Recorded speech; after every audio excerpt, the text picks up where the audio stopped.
Cryptonaut podcast. My name is Mark Storrs, and hanging out with me, as always, Mr. Robbert Thomas Morphy II. What a joy to be here with you. Happy holidays and Merry Christmas, my friend. Fucking ain't right. Yes, this is, we were recording this pre-Christmas, but this comes out the day after Christmas. Ah, yes. But Christmas is but days away. It is. This is like our own, a Christmas Carol. With Ebenezer Scrooge. Oh. Tiny Tim. All right, so who's the ghost? I'm the ghost. Oh, you're all the ghost? Yeah, fuck, Am I'm I all Scrooge the and Tiny ghost. Tim? Yes. But sir, fuck off. Just having some weird back and forth with yourself. Holy shit, yeah. All right, man. Well, there it is, man. So happy holidays to everybody out there. And we're going to do some very special thank yous to some folks to support us over at patreon.com/Cryptonaut podcast. Robert, let's do those shout outs, good sir. Beginning with Megan Engelhardt. Hell yeah, Megan. Thank you so much. James Mothy Marks. Yeah, thank you, James. Just Tito. Hell yeah, Just Tito, what up? Mike Theobald, not the Obald as I originally read it. Yes. Mike Theobald. Without irony, I read the Obald. As if I just can't read. I was here for it, yes. Dovahkiin. Thank you so much. Sal F. What up, Sal? Josh Creasy. Oh, I remember that name. Yep, Josh, thank you for coming back. Back in Black. Hell yeah. Roseroot. Hell yeah, Roseroot. Casket Neck. Now also, too, this is a great one, but you called it Castle Neck. I sure did. And First time I read it, it was Castle Neck. I was like, all right, man, Castle Neck sounds cool. I'm fucking down. Like, I'm there. I guess maybe I do need reading glasses. Or maybe I just can't read. I mean, you have glasses. Aren't those reading glasses? No, no, I'm nearsighted. Oh. That's why, the monitor's some distance from my face. But that having been said, for the guy that's technically the, narrator of this podcast and has been for hundreds of episodes, I'm proving that was a bad decision every fucking time we get together. Dude, fucking eyes are a thing, dude. I definitely, maybe my 2023 resolution, and I have a lot of them, but I'm going to keep them to myself. They're my own little resolutions. Okay. Maybe one of them should be glasses, because I am definitely losing my eyesight like super fucking bad. Like I can't see shit. I can't read shit. So I'm just fighting the old man. I know I've talked about this before. Everyone's like, get glasses. And I'm going to get them. But first, I'm probably going to get a Invisalign. So there. I'm going to get my teeth fixed, and then I'm going to get my fucking eyes fixed. And then my whole face area is going to be all right. Yeah. You like that? I like your face area. I'm getting my front tooth implant taken care of too. God bless. I'm going to be able to see. I'm going to be able to eat. It's going to be no more blind dummy Mark. Look at you. Fucking doing it. Wow. Yeah, there. New leaf. Thank you, insurance. Every time. Yes. All right. This week, holy shit, we're talking about the Tentacle Terrors Part 2, the Octo-Aliens. Yeah. Now, if you've come to this without listening to the first one, I'm not sure if it affects it or not. It could. It doesn't technically. Okay. But we are going to be dealing with this week something that was brought up last week, but indeed, I'm going to mention the context in which it was brought up. So if you haven't heard last week's, it is not dependent. Okay. Go back and if you want to hear Aliens Before Demons, that's you. That's your prerogative. You do you. All right. If you happen to listen to it chronologically, it won't hurt you either. All right, cool. Well, let's get started with On Earth, the undulating, uncannily intelligent aberration of natural selection known as the octopus is relegated to either the ocean's murky depths or the controlled confines of an aquarium. In the last episode, we explored an array of cases wherein human beings were forced to contend with cephalopods of a supernatural nature. But today, we turn our attention to cases where these tentacled terrors seem to be less from the paranormal plane and more likely of extraterrestrial origins.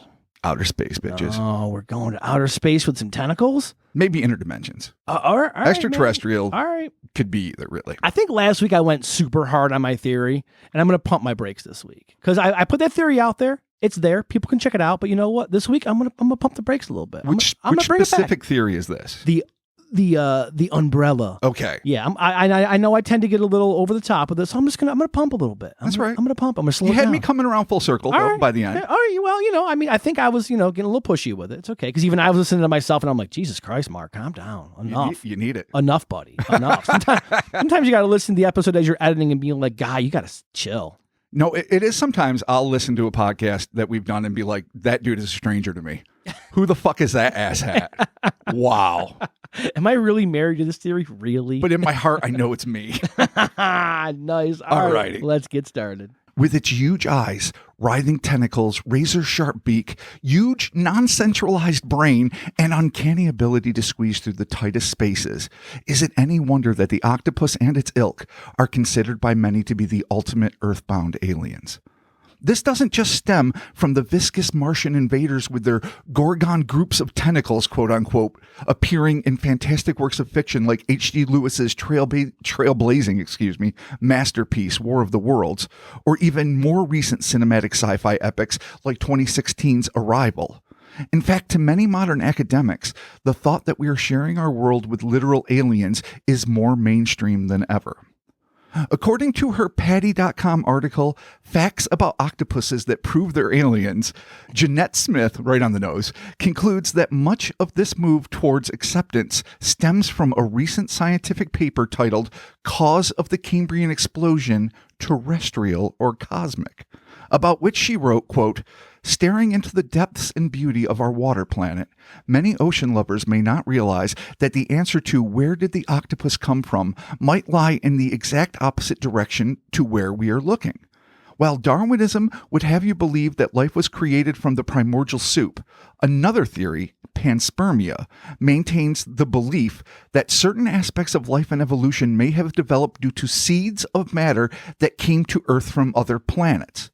Before you laugh, just keep in mind that scientists estimate that there are 100 billion planets within the Milky Way galaxy and a possible 100 billion galaxies in the universe. That's 1,022 planets that could potentially hold life. In 2018, not 1,000, I'm sorry, 10 to the 22nd power. When it got copied over, it just wrote it as 1,022.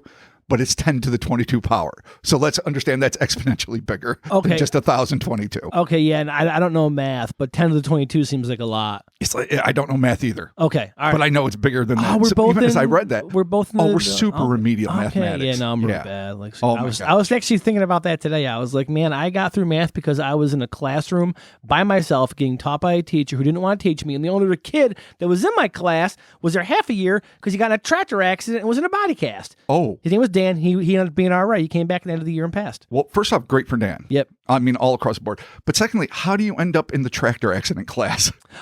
Because I was that shit in math. They were like, we just need to put him into something that will get him through. Okay. That's what I did. Hey, but you learned enough to get, I mean, you're a functioning adult with a family that loves you. I have a calculator. You got good friends. There you go. I have a calculator. You have eye things. And I use math all the time. So there you go. So anyway, 10 to the 22nd. 10 to the 22nd. What up? All right. In 2018, a group of 33 scientists published a paper purporting that the ancestors of the modern-day octopus, getting stumbled there, arrived on Earth from these planets' seeds, end quote. So that's all Jeanette's way of saying that this paper has proposed that panspermia might be the origin of octopus, not the primordial soup that arguably the rest of us came. So panspermia might be responsible for all life. Or we might have been imported here with, I don't know, cows and giraffes. I don't remember which one was that. Dude, Noah's Ark, yeah. Yeah, dude. was that the Maris theory? Was that the professor? One of them had us being like invasive species. Us and I think cows and giraffe, I think. Weird. Who knows? But anyway. Okay. Yeah, it takes all kinds.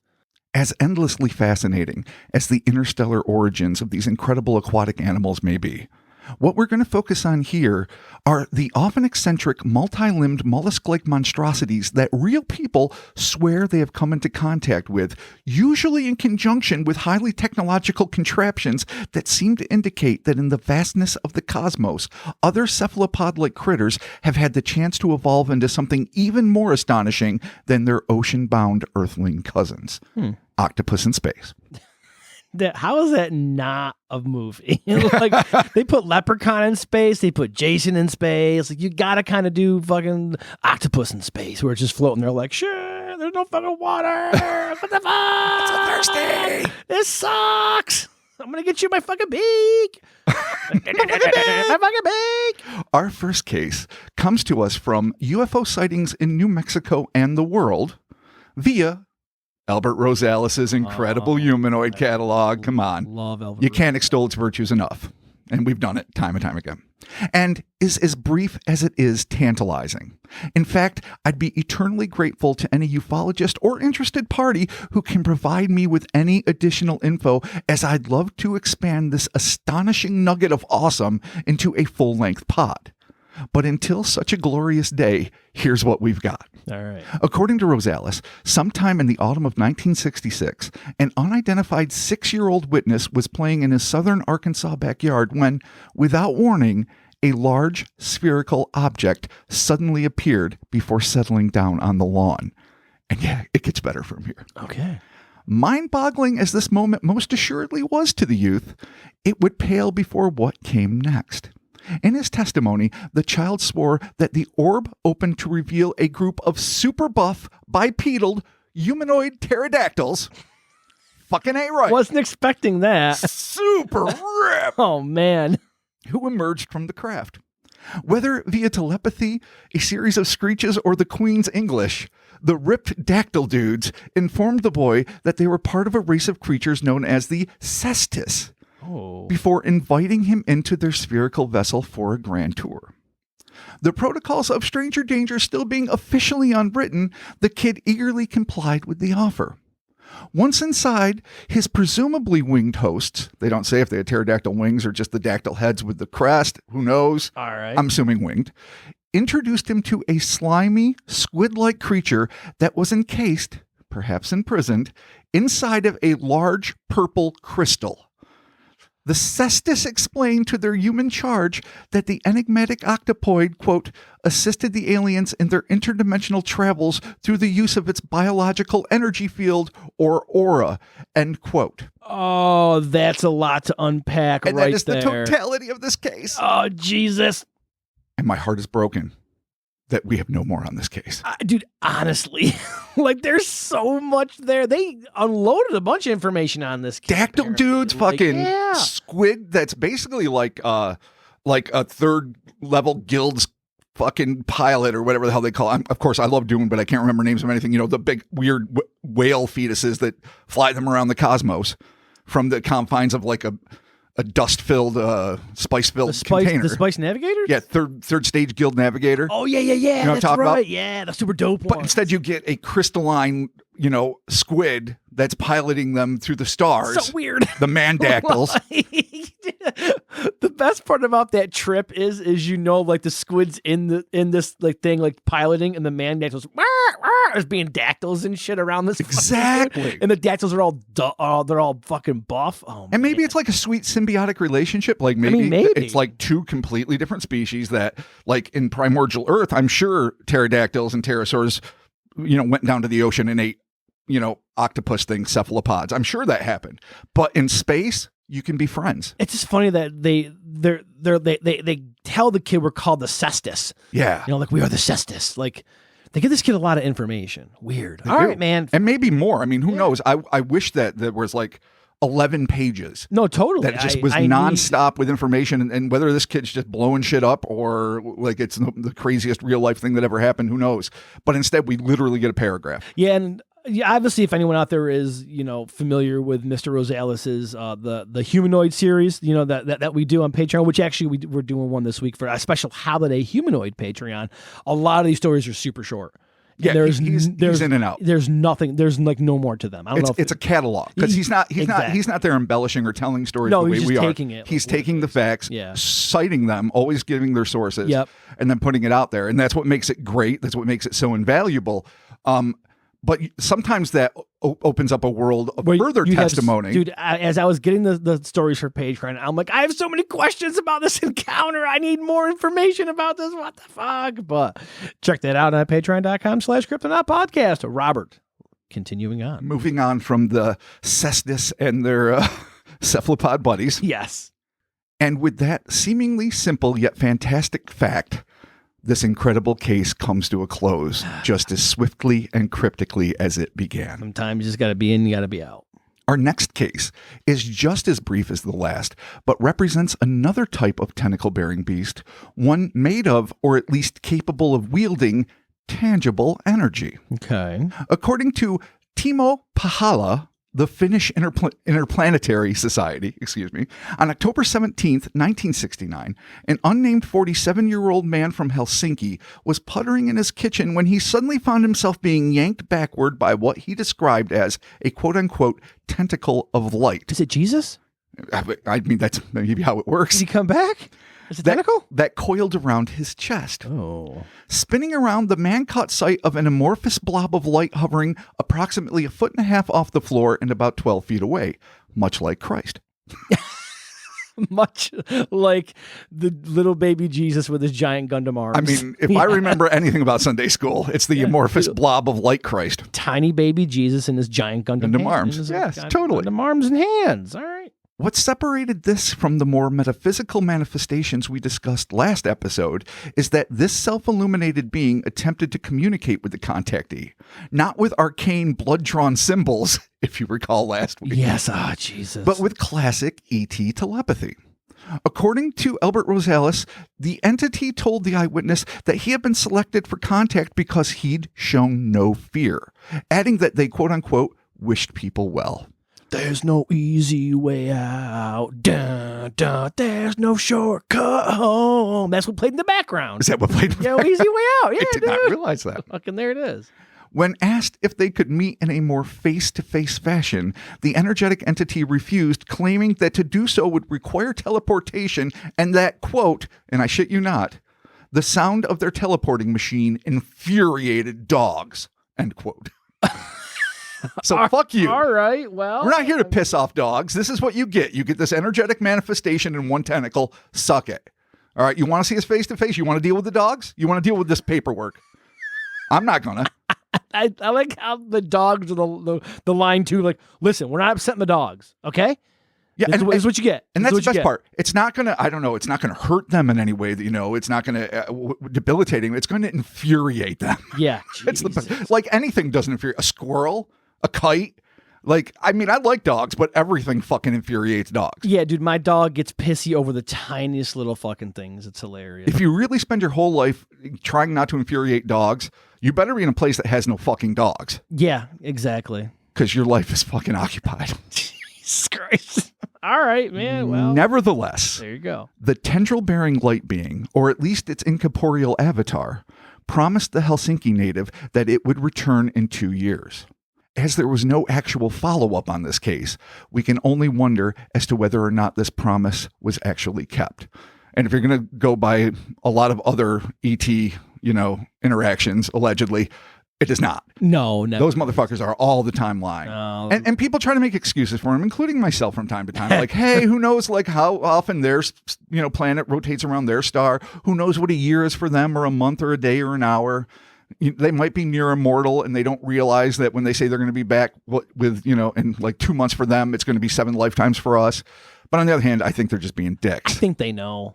Yeah, I mean, they've come this They have to be able to do the conversion. They got, dude. Like I have it on my app, dude. On my apps, like I got conversion calculators. If we can, figure out what Mountain and Central Time is, and we're fucking dumb Americans. Jesus Christ, these aliens can figure out years, Earth years. Yeah. I always say New York time. I'm like, we're on New York time. There it is. EST. That's Eastern EST. Standard, but I call it New York time.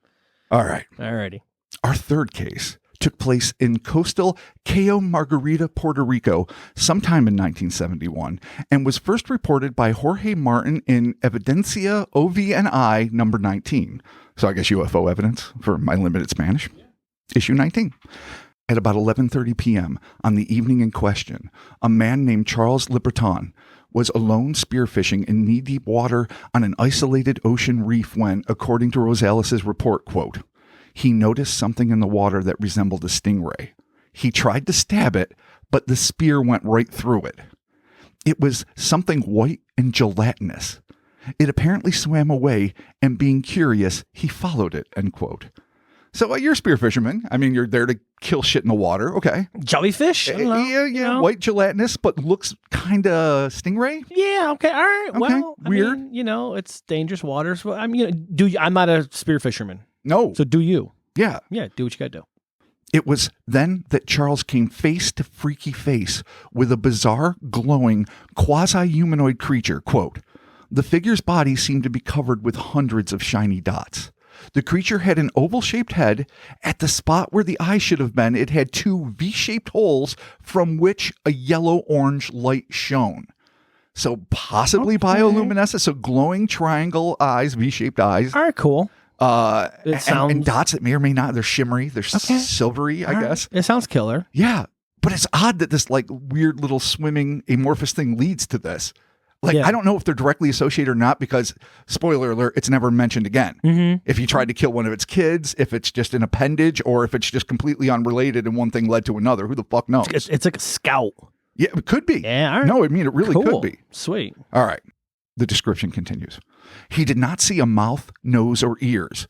The creature's extremities resembled those of an elephant's trunk or maybe tentacles. Studying the body, Charles was able to make out a sort of paunchy stomach and hips. It seemed to have a soft texture, devoid of bones. At the end of its arms, it had what appeared to be octopus-like suckers.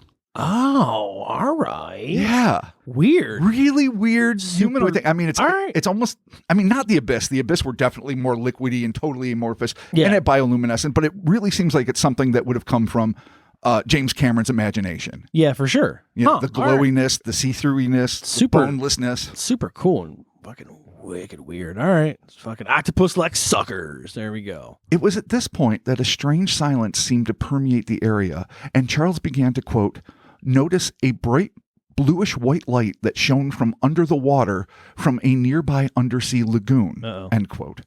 While staring out at this eerie subaquatic illumination, the gobsmacked fisherman noticed several beings nearly identical to the one standing before him that seemed to glide above the waves, at times bending down as if to pick something up from the water about 500 feet away. Oh, it's a whole an array of these things. A whole posse. They're lighter than water. 2 feet of water anyway. All right. Well, that's, okay. Possible gravity. I don't know. Hey. All right, it's a thing. But the curious lights weren't just coming from below, as Charles also spied a curious, dark, cylindrical cloud hovering over the area, occasionally sending bright flashes of light towards the surface of the ocean. So you got light signals coming from below and above, a USO, a UFO. Yeah, all right. Flighty little water dudes. Maybe these are the dudes that piloted the fucking Tic Tacs. Because they got weird little gelatinous bodies that can slide in there. I mean, if you have a boneless gelatinous body and also mastered physics, you could probably be slammed around and not be turned into fucking, mush. Yeah. Like a human body would at the same rate. Yeah, hit a couple G's and just kind of glide around your cockpit. All right, cool. Can you imagine that if it really isn't about having a shield that protects them from inertia and momentum, but they really just don't give a fuck because they can just slide around. Because there's just no bones to break. They don't give fucks. Yeah, we're fine. Good luck, bone people. Good luck. Bone people. With your hard fucking bones. Oh, dirty bone people. Oh, burn bone people. As in so many alleged human-alien interactions, it was at this moment that Charles realized he was no longer in control of his body. Quote, the stunned witness was unable to move, but soon a strange calm came over him.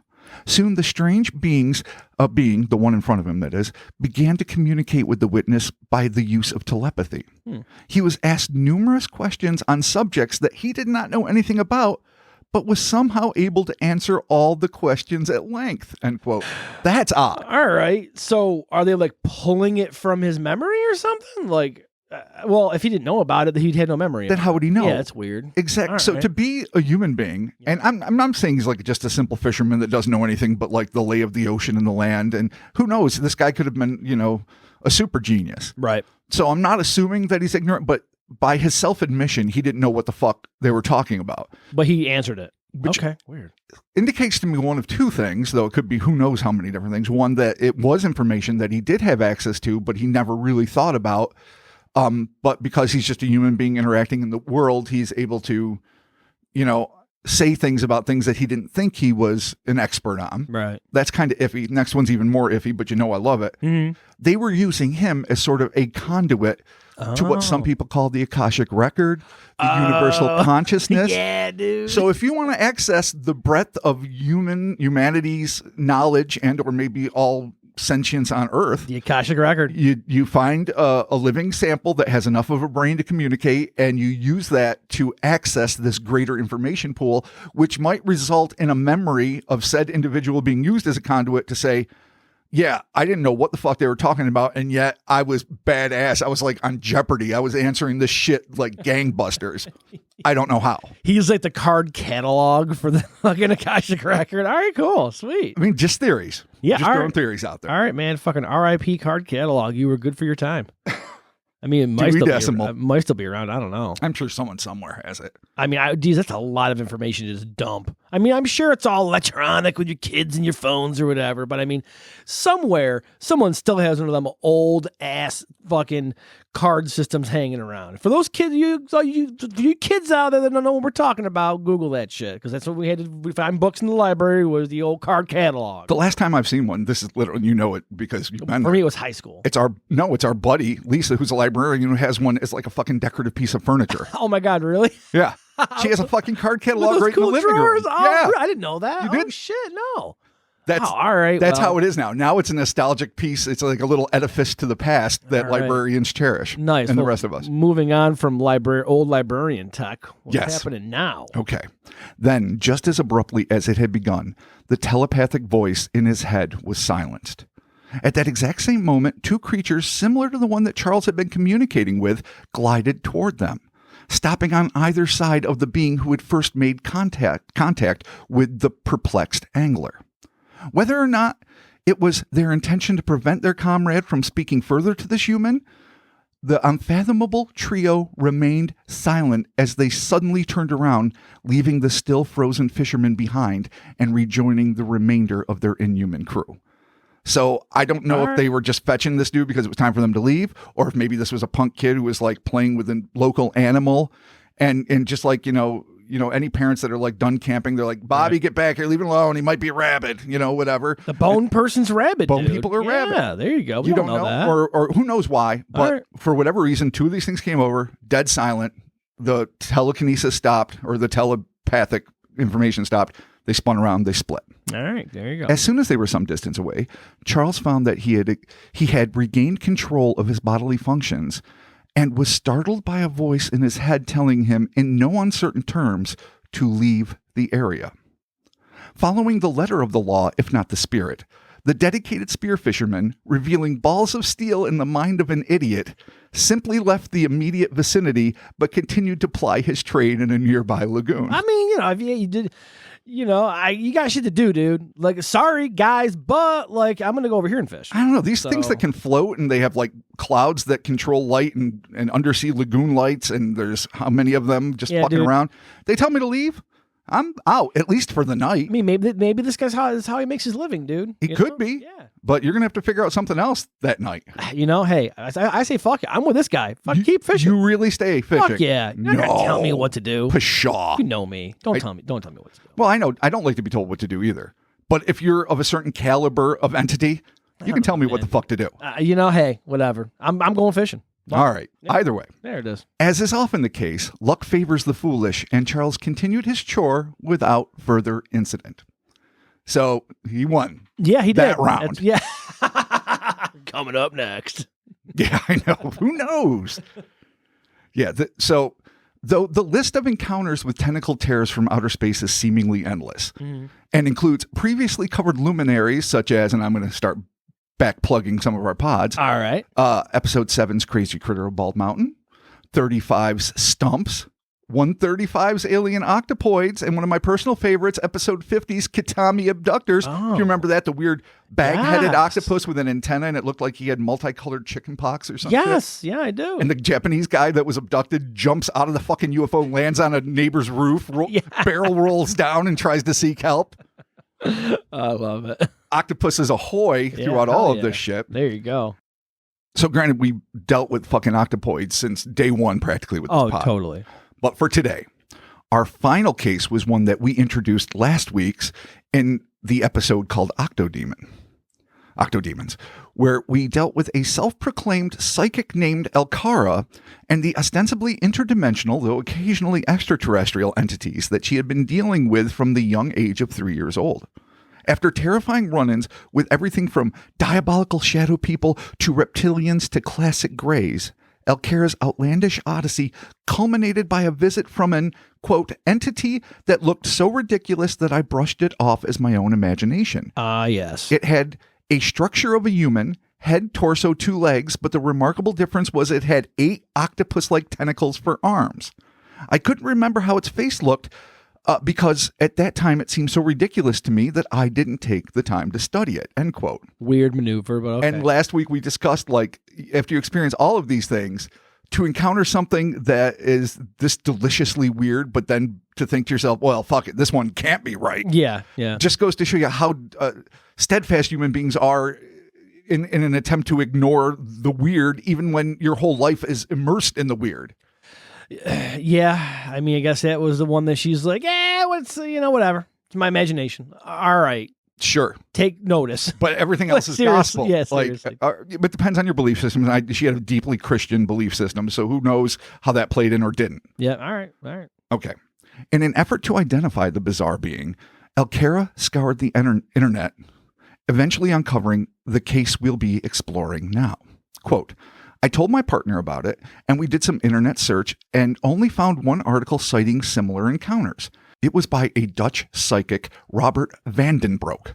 The shocking thing was the image he drew of the aliens he saw, at least the arms part, which I remembered most vividly from my own encounter, was exactly the same as what I saw, end quote. So, last week we mentioned this, and we left it there because this is an alien type thing, and so now we're saving it for here. All right, cool. The case in question involved the aforementioned paranormalist, prognosticator, conspiracy theorist, and Netherlands native Robbert van den Broeke.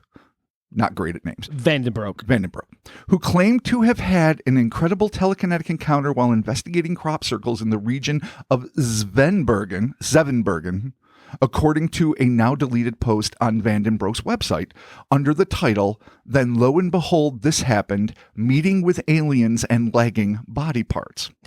Lo and behold. All right, cool. In that, Robbert claimed that on the night of June 27th, 2014, I believe, while in the alleged crop circle with a female friend identified only as Roy, all right, he was suddenly overcome by the feeling that they were under surveillance by some unknown agency. Suddenly, the sensation was replaced by the brief image of a semi-humanoid figure with an array of tentacles wrapped around its torso. The psychic claimed to have been unnerved by this vision, but it was a few days later, after he and his colleague had returned to their respective homes, that these nightmarish flashes would be replaced by something infinitely more concrete and horrifying. Robbert claimed that just days after his return, he was overwhelmed by the urge to go to a field not far from Seppen Airport.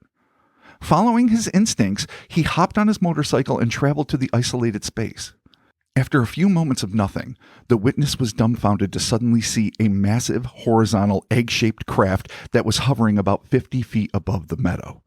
Robbert slowly approached the floating egg when, without warning, the bottom of the ovoid craft opened, emitting a brilliantly illuminated orb that set gently on the ground. In seconds, the light dimmed, revealing a pair of octopoid entities identical to those briefly viewed in Robbert's vision. In the flesh, the psychic was able to better ascertain what he had previously only glimpsed, and the sight before him was well and truly alien. He would describe cephalopod-like critters, one of which was large and the other two being smaller like children, as having an epidermis that paradoxically resembled the dry scales of a reptile combined with the viscous slime covering of an amphibian's skin. Their heads were pear-shaped and embedded with large almond-shaped eyes. Their semi-humanoid legs also looked reptilian and slimy at the same time. Okay. But their most notable attributes were the numerous tentacle-like appendages that seemed to sprout from both their upper chest and backs. So, I guess wrapped all around. Just all the tentacles coming out of the chest like and back. It's shoulder high or pectoral high. That's kind of cool. All three of these creatures, quote unquote, smelled like fish. Okay. Which is to be expected, I guess. I guess it's not going to be, they're not going to smell like pump. Some sweet pumpernickel or something. It's not going to happen. I'm going to be like, oh, these fucking weird dudes smell like pumpernickel. Oh, fresh bakery octopi. Yeah, no, it's not going to happen. You're going to kind of guess they have just a real fishy fucking stank to them, but hey, what are you going to do? It's not always mentioned, though, which is interesting. Yeah, you'd think aliens would smell like super fucking different. Sometimes you get the dank. or Yeah. the sulfur, Yep. which of course makes paranormalists The insane. demon. Follicle. Oh, the fucking demons come off of your face. Oh, follicle demons. Oh, come off of your face. Oh. In this case, it's fish. All right, fish. Cool. Though the alien's appearance and scent was by most human standards horrific, Robbert claimed that he was overwhelmed with a quote-unquote loving connection and consumed by the notion that these creatures were benign in nature. He's a psychic, so it's, anything's possible. Or they're projecting. Yeah, they're like, we love you. Yeah, we we're love the you. best. We're going to suck your fucking bones. He's like, Bone person. He smells our fish. Oh, God. Put love in the bone's head. Yeah, we need to suck the marrow from his bones with our tentacles. Demons. Cool. It was then that the enigmatic entities petitioned him to become one with them. Oh, we got some space fucking? Though it is unclear if this was a physical, psychological, or spiritual request. It's all three, dude. Or perhaps a combination of all three. Yeah, let me see your shocker, buddy.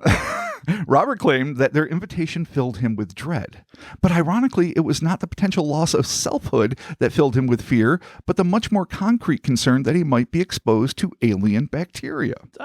All right. I mean, I guess, STDs are a thing, dude. Yeah. It's pre-COVID, but not by much, but you still got to, fear the Reaper. Yeah, dude. You got to just don't get weird bacteria from space, It ain't good. I mean, that's why there's moon lockdown. Yeah. You just can't integrate back into society. Moon lockdown. Go to the fucking moon, you get locked down. In case you get bacteria from the fucking cold death of space. There it is. Sweet. Despite this, the psychic went out of his way to assert that he felt these creatures were clean. Oh, boy. All right. It's not that they're dirty. It's just that they have space I mean, he's a psychic, so he can, I guess, suss out the bacteria count, maybe. I don't know. Maybe I've never heard of that power, but this alien is clean. All right. Whatever, dude. By now, the pair-headed octopoids were right next to Robbert, who accidentally brushed up against one of their tentacles. Oh, that's a move. The moment he made flesh-to-flesh contact, the mentalist felt a shock to his psychic system.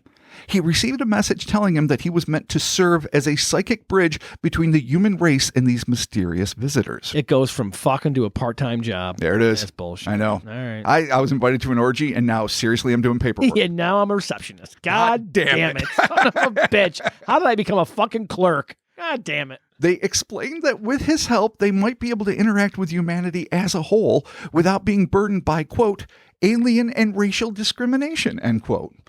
And I guess it would be a different race. Is this kind of like alienation? Right? It seems very much like okay, that. All right. I mean, people have biases. Yeah, and of who knows course. if they have biases back. I mean, right. And races have biases, unfortunately, against each other. Okay. But if it became interspecial, then I imagine that these biases would be just as entrenched for some people that are. I mean, if you're already afraid of the other as a human being, somebody that's half octopus smells like a fish, doesn't look like a person. Yeah, it's not going to go over well. if you're so limited in your perceptions that you think somebody with a slightly different pigment is foreign, then what are you going to fucking do with that? That's not justification, by the way. I still you are going to lose your fucking shit. All right, man. Well, he's going to be the psychic bridge, I guess. All right. Furthermore, to help Robbert in his task, they decided to leave behind solid genetic evidence that would prove that his accounting of this incredible encounter was to be taken as fact and not fantasy. It was then that the creature suddenly became enveloped in an ethereal golden glow. Then, without warning, the three beings began spinning at a tremendous rate of speed, as if caught in individual and instantaneous cyclones. Robbert marveled at the sight before him, but within seconds his awe would turn to horror as he watched the tentacles literally tear off of their torsos and go flying across the field. Dude, they self-destructed? They self-destructed. Holy just shit. upspin, and then their fucking arms are just...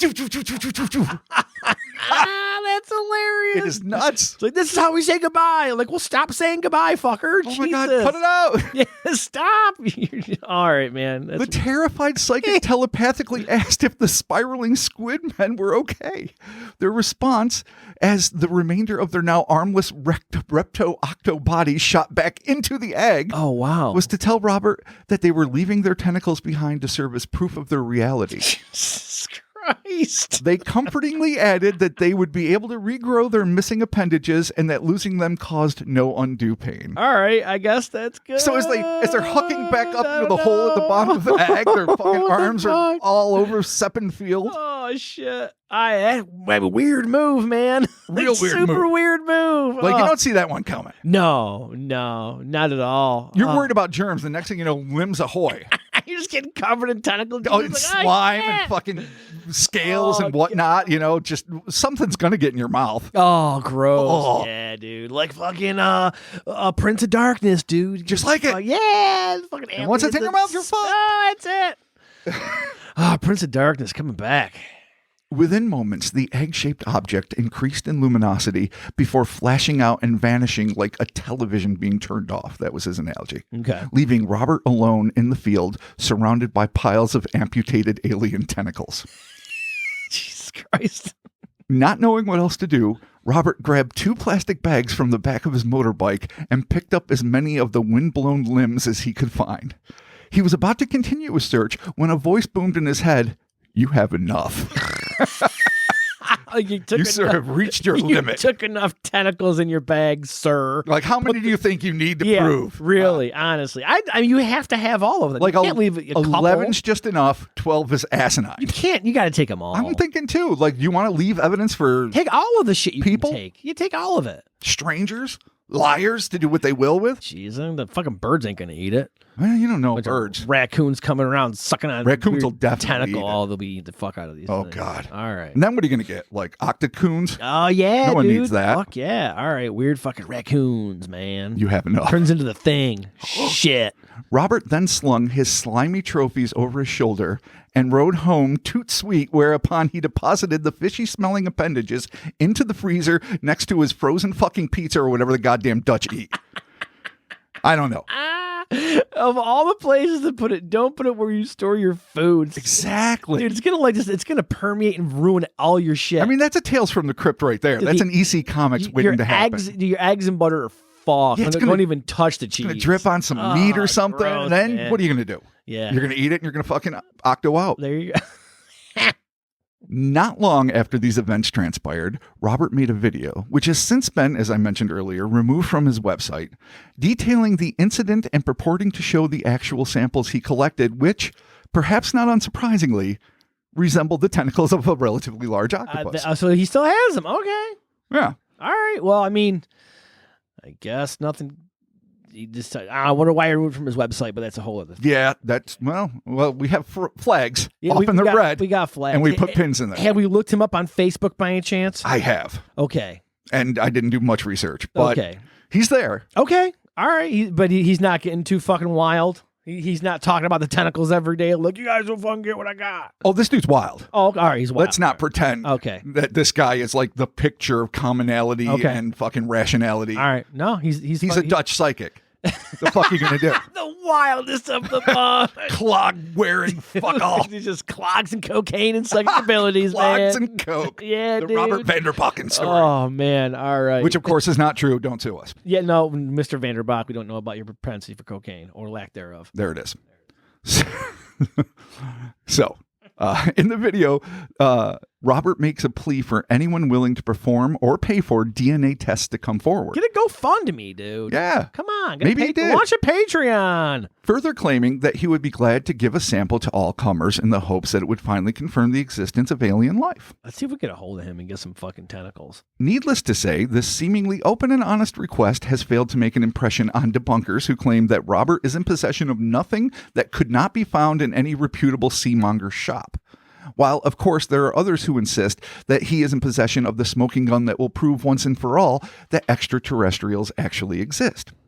Whatever the case may be, for reasons unknown, Robbert has reportedly been forced to remove the specimens from his home. Is this because he is now the target of an international cabal of government agents hell-bent on suppressing the truth about the existence of aliens?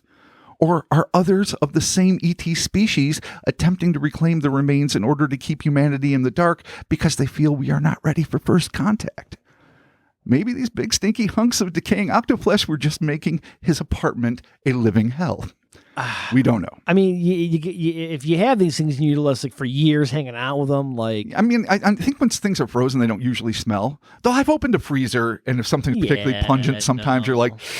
Something must be done, and it's taking up valuable space in your fucking. Unless maybe he got like one of those like chest freezers or whatever, like the big ones. Now listen, I watched this video, and I didn't like study it, but I'm very, very sure, pretty sure that it was just a typical kitchen freezer. Okay. Like this wasn't something in his garage. So what did you think about the tentacles? They looked like just giant octopus tentacles. Okay, like I mean, how big? Like what we talking? Oh shit! You know, I should rewatch this video today, but I think about like 3 feet maybe. Okay, was the all longest. right. Now, can you? Jesus, we should just watch it. I feel like I'm half making this up right now. Can our listeners like find a link to this somewhere? I'm sure. Just okay. Well, you know what we'll do? Actually, we will put a link to this in the description of the podcast. There you go. In which case, if I totally got everything wrong, at least know I admitted that I don't remember shit. We can drop a link in there and you can check it out there.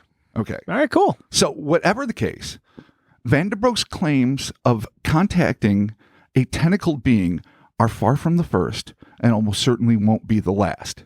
So even this ends up being pure bullshit, right, and he's just got some fucking octopus remains in a freezer and he's trying to dick with people, and it's been thoroughly debunked by the European press, or maybe even, who knows, right, and I just didn't happen to stumble across that part, we should in no way, shape, or form take that as an impugning of all alien octopoid / tentacle terror / whatever. Nah, man, someone's gonna show up and try to, the Dutch psychic try to fucking put the old tentacle in the fucking mash there and make it happen. So, yeah, there it is. Yeah, I mean, here we go. Okay. I mean, alien fucking octopoids. Yeah, dude, there it is. Fucking Tentacle Terrors Part 2, the Octo-Aliens. So yeah, it is an interesting trait though, because as you mentioned in your research here, we've obviously covered encounters with extraterrestrials, sort of, or sure, they might be something else that have these tentacle-like features. Mm-hmm. So the idea of of an octopus coming from, like that they basically were like star seeds, I guess, right? I think like mushrooms, they say the same thing about too, right? Yeah, something. Yeah, the star jelly. Yeah. There's all sorts of like weird shit. Basically, it comes from space and somehow it ends up living on our planet. And I've seen this about the octopi being that as well. Kind of interesting, but man, that opens up a whole fucking thing right there. Where it's like, you had this alien species like living on Earth, which granted, I mean, our interactions, like you say, with octopus, we don't really have anything besides calamari and they're in the aquarium. And yeah, I mean, there's probably some shit, out there in the ocean, pretty big. Oh, I'm sure there are tentacle things heretofore unidentified living in the ocean. 100%, yeah. Period. That's why we're not doing a third part Octo Monsters, because we do them all the time. We will continue to do them. Definitely. We'll definitely do tentacle things in the future because it's just fascinating. I mean, there's a reason why the human race embraces this. Sorry, it was a deep swallow. And I think it's because we embrace this image of the octopoid alien or the octopus monster. The octopus is being formed because we know they're smart. We know they're potentially deadly. Mm. They have camouflage that in the real world makes a predator look pale by comparison. They do all these astonishing things, yet they seem so utterly removed from humanity and mammals and what we consider something we could get on an intellectual level with, even though there's documentaries like My Octopus Teacher and things that indicate that we can probably achieve levels with this invertebrate that we can't with simpler mammals even. That's because they are so intelligent. Super weird. So they're super foreign, yet we're learning, and it's becoming more and more in vogue to study this, and especially in the last 3-4 years, that we actually have a lot more in common with these creatures, different as they appear to be, than we do with a lot of things that we're more biologically akin to. Dude, if they fucking come out of the ocean and you're just like, we're here, we're fucking tax-paying citizens, let's fucking hang out. Man, driving's gonna get weird. It's gonna get weird. Be a whole fucking thing, dude. Kind of cool though, I like the idea though that they come from space. It's kind of cool, Maybe especially if they're just evolving alongside of us, or we were obviously still evolving, but if they're just faster, than fucking us, and all of a sudden, a couple 100 years is gonna be like, oh yeah, the octopus people made themselves known today, and well, that's what we're dealing with. I mean, you're not wrong. Just speaking about the octopus that we know and love. Yeah. Accelerated evolution is something that they've shown time and time again. Mm-hmm. They have something called the dark matter of genetics or something. Whoa. Oh shit. Somebody could Google this and do better than me, but there's something about their, I'm not going to speak any further because I'm going to make myself look like an idiot, but Google that. It's fascinating. Right. But here's something that gets into the more metaphysical realm. And that is, that they've been used to make psychic predictions over and over and over again, be it for FIFA, be it for whatever. Yes. And they're uncannily accurate, statistically anomalously accurate. I was going to ask, isn't there a psychic octopus named Paul or something like that. I think there's been more than one. But there's one very famous one. I recently saw, it's funny because I think I was on Coast to Coast. I was looking at something and I saw this. I'm actually going to Google psychic octopus to see if his name is Paul. But yeah, that's super weird. Like, what's the fucking science behind that? Oh, psychic octopus FIFA. So they actually used it. Yeah, Paul the Octopus. Paul the Octopus was a common octopus used to predict the results of International Association football matches. Accurate predictions in the 2010 World Cup brought him worldwide attention as an animal oracle.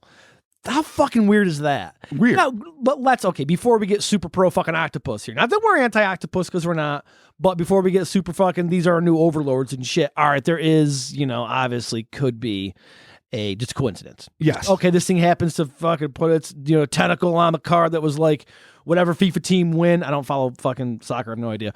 Follow whatever, this team's gonna win, and it happens a couple of times. But what if there is some weird psychic thing, dude? That'd be weird. And that'd be super weird.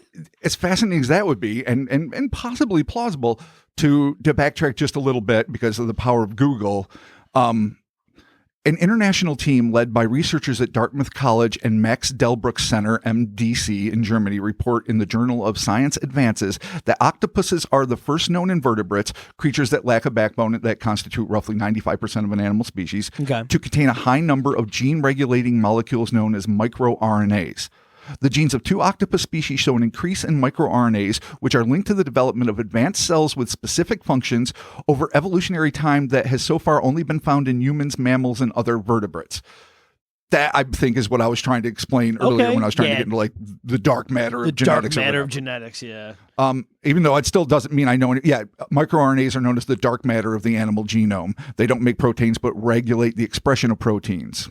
Okay. So, I mean, that's definitely some fucking super weird shit right there. So really, we don't do. I'm sure there's plenty of science pods that have done deep dives on octopus genetics, and I would love to probably listen to most of them. That's not us. I would not, but okay, cool. I'm here for it. We're doing crazy shit, but what it does, even though it doesn't really improve the credibility of any of the accounts we've discussed today, right?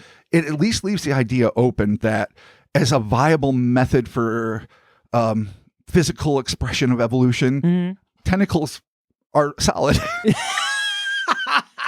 Whether in space or the ocean, tentacles are a good way to go. Now, I do appreciate a good alien encounter with something that has tentacles, though. I mean, 0G tentacles are going to be more efficient than fucking bone breath over there. Oh, dude, for sure, 100%. And I really do love the old fucking hack trope of just the tentacled being from space that's beyond the realms of human comprehension, like the classic fucking Lovecraft. Again, Lovecraft to the Watchmen in the 80s. Totally. Oh my God, I love it. That is the ultimate human expression of anti-human intelligence. Yeah. It always has tentacles. Not always, but so often. Well, occasionally crab claws. Yeah, and almost always boobs. Yes, almost always boobs. Depending on which magazine you're reading from the 40s. Some fucking sweet crab claws. There are a couple tentacles in there. You got a fucking party on a Sunday. There it is. So yeah, man, there it is. Thank you all so very much for joining us. Those are some fucking awesome encounters. And what's really cool about them is they're all definitely specifically different, but keeping with the tentacle theme. And boy, are they all fucking short, and we need more information on all of them. Yeah. So especially that first one. Oh that my fucking God, squid in the purple crystal shit. with the dactyl bros. Oh, come on. Dude, that's so cool. All of them, dude. Oh, I saw that, and I literally wasted hours trying to find, that's too long, about an hour trying to find more information. I couldn't find any because I'm like, no, I just want to do this now. That's all I want to talk about for 3 weeks. I can only imagine the Google searches. You're just like going to the Wayback Machine trying to search shit from 1996. It's hard to find just fucking Arkansas UFO sightings from the 60s. They're available, but they don't really offer up a lot. You would think. I mean, this got reported somewhere. Right. To something. Oh, for sure. Yeah. No, but trying to dig stuff out, that's very specific. Oh, I know. It's honestly probably only available in the, Humanoids by Albert Rosales. And it's also UFO sightings in New Mexico in the world. Whatever that is. Yeah. I'm assuming it's a newsletter if it came out in the 60s, but the fuck if I know. Yeah, some of the sources that they cite, like some of the publications, you're like, ooh, that sounds cool. Yeah. And then you go look for it, and they're like, no, this is published probably once. mimeographed. Yeah, exactly. Xerox 3 times. Not even no Xerox back then. Hand stapled and mailed out out to like 3 people. Like, goddamn, we miss all the good shit. Well, there you have it. Thank you all so very much for joining us. The Cryptonaut Podcast. Find us in the social medias, the Instas and the Twitters and the Facebooks. We're there. We're hanging out. DMs are open. Feel free to contact us. CryptonautPodcast@gmail.com. If you got any questions, comments, or concerns, shoot it all over there. Thank you to everyone that contacts us. We appreciate it. Patreon.com/Cryptonaut Podcast. $1 is the 1 bonus audio. The $5 is no more than 5 bonus audio, sometimes 6, depending on how we're doing that month. And thank you everyone that supports us over there. We appreciate the monetary investment that you've made into this exploration of assholery. Wow. Well said. I mean, like perfectly. Perfect. There commented. It is. T-shirts and merch. Oh, we got it. Hellerspace.com. T-Public shop is available at hellerspace.com. Classic shirt. The Crowd-Made store is available at cryptonautmerch.com. Fancy new Frogman shirt. 2 separate stores. Mm-hmm. If you find the shit on eBay, Amazon, AliExpress, whatever, it ain't ours. Don't fuck with it.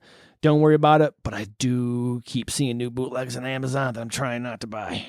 Goddamn. And Christmas for us is around the corner. For the listeners, it happened yesterday, but goddamn, that Christmas money's burning a hole in Mark's pocket. I might need to get me some fucking shower curtains and an accoutrement, all kinds of shit. Maybe a cheese cutter. I don't know. Oh, we have a cheese cutter? We probably somewhere. Oh, I'm sure man. AliExpress has one Come somewhere. on. Who knows? But there's plenty Damn it.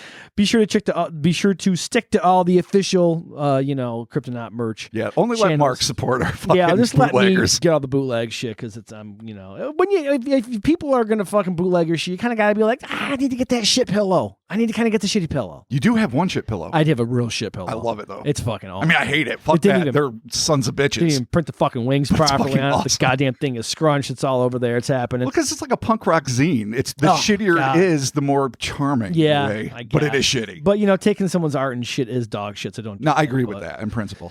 Yeah, so, and you know what?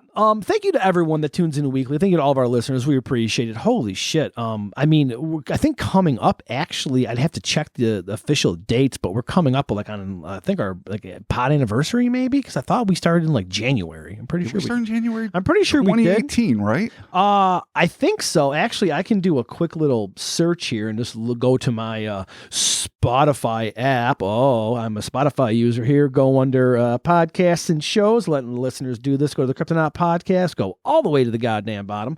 And January 5th, 2018, that was our very first episode published, Loveland Frogmen.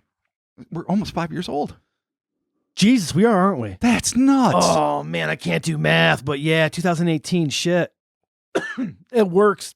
I'm all about it. Man, well, we'll talk about that. We'll have to have a special 5th anniversary. Yeah, we'll have a 5th anniversary pod coming up there. So yeah, there you have it. Thank you all so very much for joining us. Hope everyone's having a great holiday. We're going to be blasting into 2023. Just hoping for the best. Heck yeah. Just making sure shit's going to work. So living large. Yeah, it gets busy over here. But there you have it. We'll be talking to you soon. Thanks, friends. Bye. Keep it moist. I mean, if you have tentacles, you have to moisturize. That shit dries out and you're fucked. Dude. As a man who has dry skin and I was choked on something and I live in moisture, yes. As soon as I wash my face and I don't moisturize, it just is like, oh my God. It's like the surface of Mercury. I've seen it. It's disgusting. Yeah. I hate it. My face is awful. You get brittle. I really do. I turn brittle. Oh, God. Like, oh, geez. What happened to Mark's face? Oh, God. We'll be talking to you. Bye.